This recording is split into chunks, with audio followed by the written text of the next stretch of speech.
Assalamualaikum warahmatullahi wabarakatuh. Sebelum kami mempresentasikan materi AIK 2, saya akan memperkenalkan diri terlebih dahulu. Saya Alfani Salsabila Azahro, NIM 2010411151 selaku moderator, dan teman-teman saya Marinda Oktaviana NIM 2010411149, Cindy Evitiani 2010411150, Kiki Arista Wahyuning Tias 2010411153, Muhammad Safiro Putra 2010411250.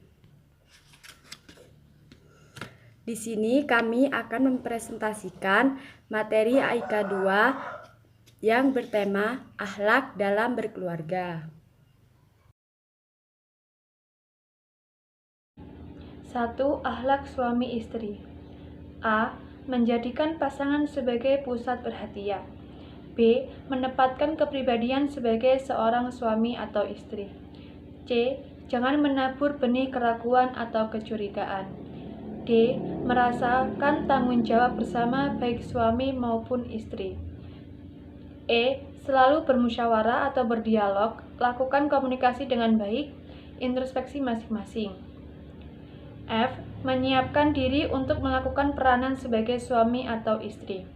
G. Nampakkan cinta dan kebanggaan dengan pasangannya, jangan kikir memberi pujian. H. Adanya keseimbangan ekonomi dalam mencari nafkah untuk memenuhi kebutuhan.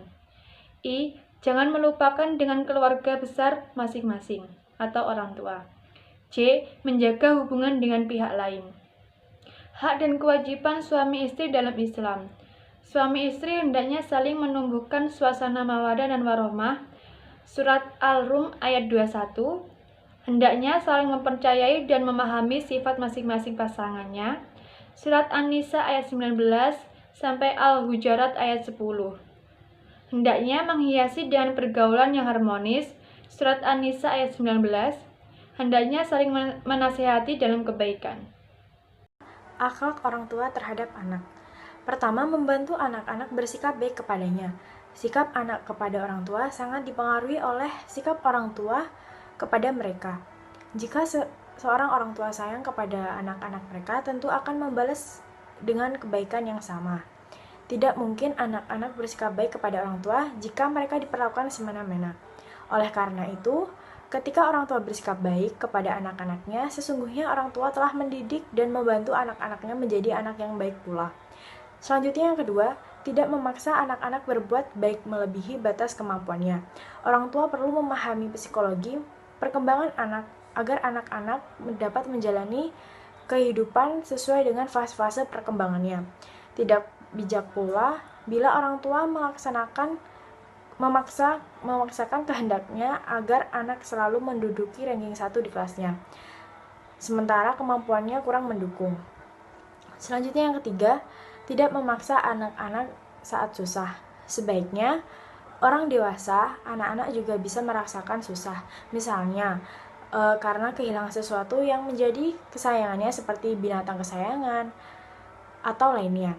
Pada saat seperti ini, orang tua sebaiknya dapat memahami psikologi anak dengan tidak menambahi bebannya.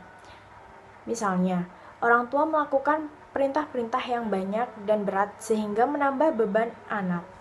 Justru sebaiknya, orang dapat menghibur dan membesarkan hati anak bahwa Allah akan. 3. Akhlak anak terhadap orang tua. A. Akhlak terhadap orang tua. Orang tua adalah perantara perwujudan kita. Kalaulah mereka itu tidak ada, kita pun tidak akan pernah ada. Kita tahu bahwa perwujudan itu disertai dengan kebaikan dan kenikmatan yang tak terhingga banyaknya. Berbagai rizki yang kita peroleh dan kedudukan yang kita raih.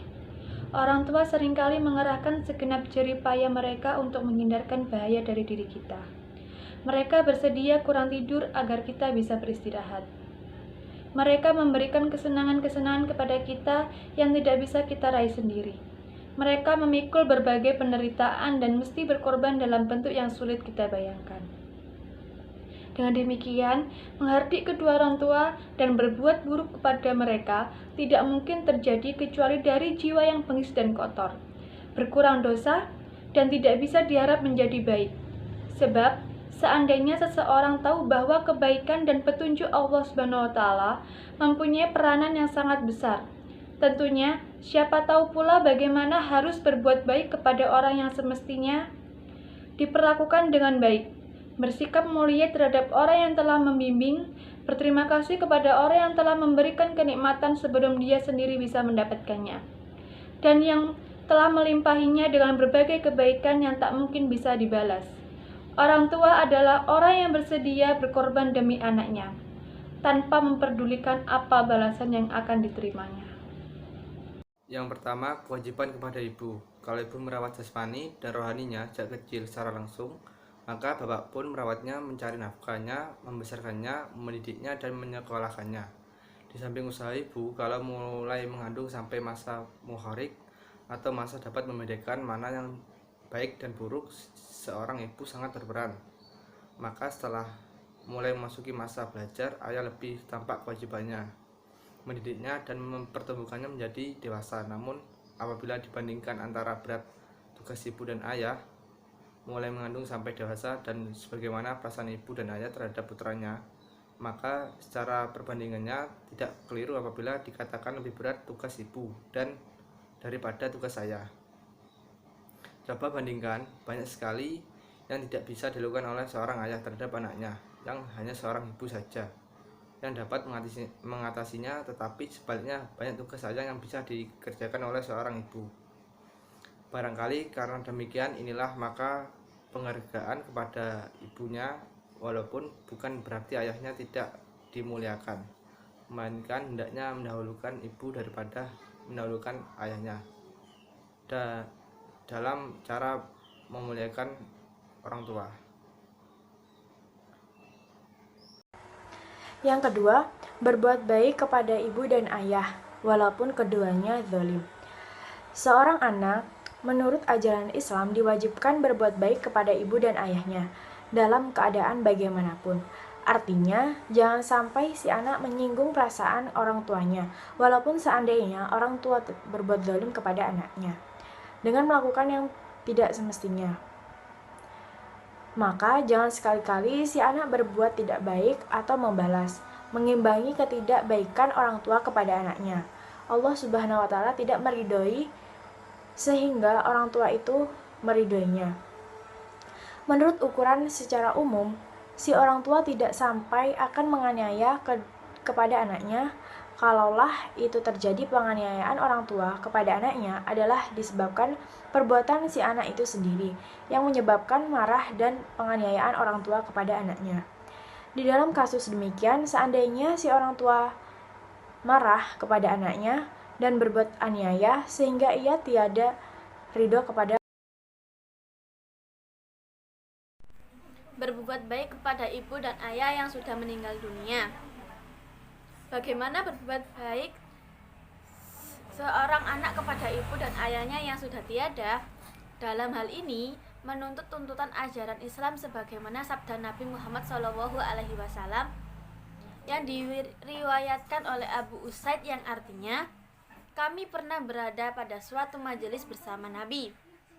Seorang bertanya kepada Rasulullah SAW, "Wahai Rasulullah, apakah ada sisa kebajikan setelah keduanya meninggal dunia yang aku untuk berbuat suatu kebaikan kepada orang tuaku?"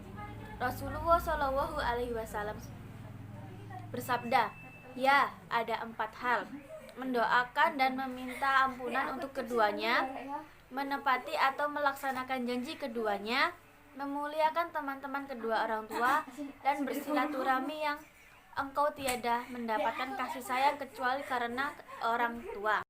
Hadis ini menunjukkan cara kita berbuat baik kepada ibu dan ayah kita apabila beliau-beliau itu sudah tiada, yaitu mendoakan ayah ibu yang telah tiada itu dan meminta ampun kepada Allah SWT dari segala dosa orang tua kita.